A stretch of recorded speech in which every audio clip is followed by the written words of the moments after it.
right, let's just jump right into this explainer.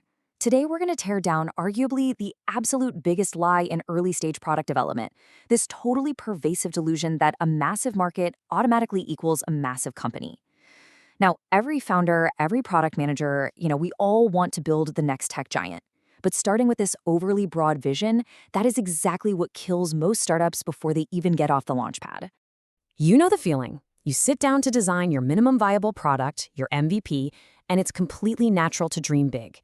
You look at the total addressable market and you think, wow, I can sell this software to absolutely everyone on the planet. But I need you to hear this loud and clear. That is a fatal trap.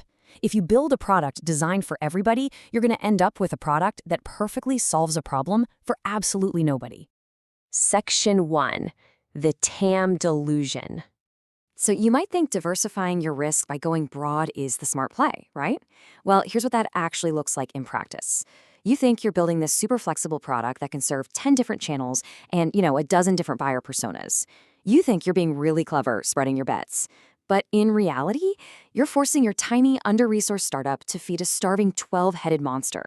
And every single head is demanding different features, totally different marketing messages, and different sales channels. That 12-headed monster is going to starve to death because your team simply cannot figure out how to feed it with the limited resources you've got. Here's a massive reality check straight from the venture capital world. Smart seed investors, the ones who actually write those checks to keep the lights on, they literally do not care if your initial target segment is worth $100 billion. Honestly, you could pitch them the entire Milky Way galaxy and they'd probably just yawn. They genuinely ignore your total addressable market at this stage.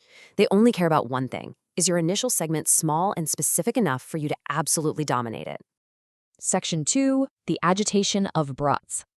Okay, let's look at a real-world example to see how this plays out. There was this HR compliance company, and they decided to go after the entire life sciences industry right out of the gate. They built this highly complex product, trying to handle compliance for veterinary clinics, senior living centers, general healthcare facilities, and independent nurses, literally all at the same time. They wanted the whole pie on day one. And the result? The go-to-market complexity was just off the charts. They completely struggled to scale, they drained their bank account, and their messaging just fell incredibly flat. Why did it fail so spectacularly? Well, because it's practically mathematically impossible for an early-stage company to perfect the messaging, figure out the sales channels, and nail the onboarding flows for 4 totally different industries at the exact same time.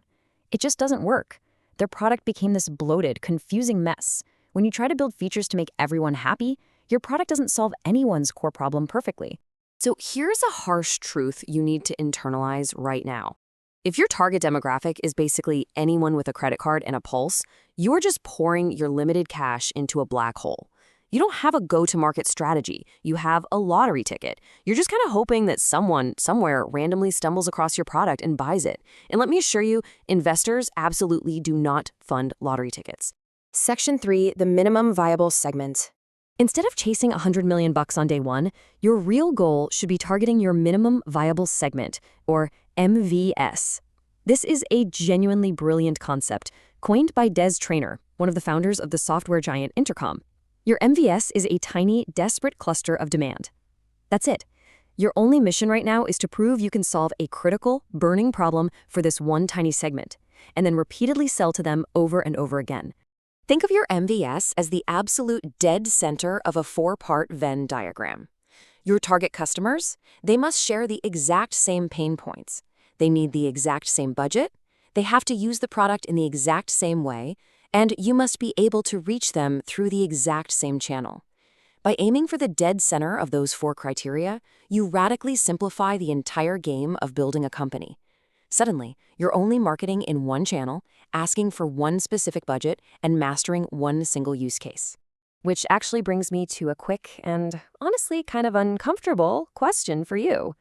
Have you actually talked to 200 potential customers in your target universe yet? Seriously, not 5, not 20, 200.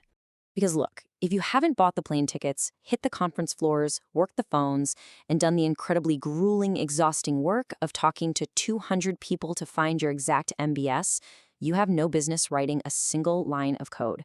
None. You can't just sit in a room and guess what the dead center of that Venn diagram looks like. You have to get out there and uncover it through relentless pattern recognition. Section 4, the tactical MVS playbook. All right, here is a hard-hitting playbook for how you actually execute this.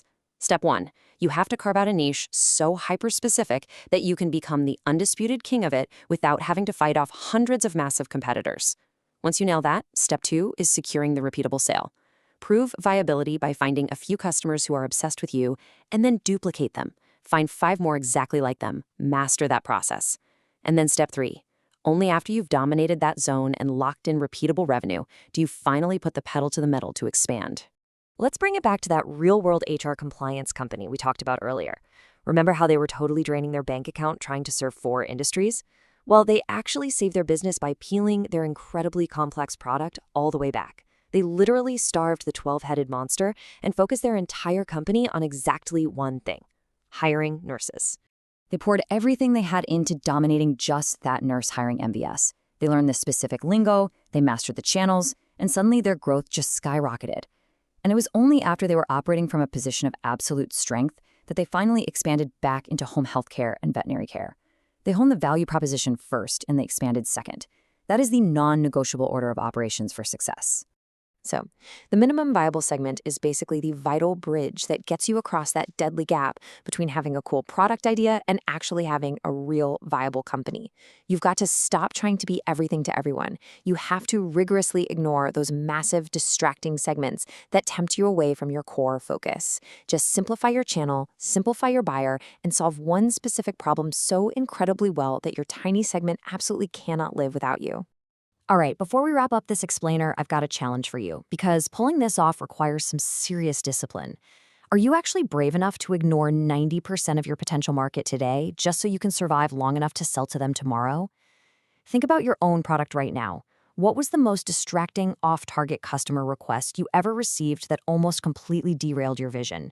Keep building for sure, but make absolutely certain you are building for the right segment.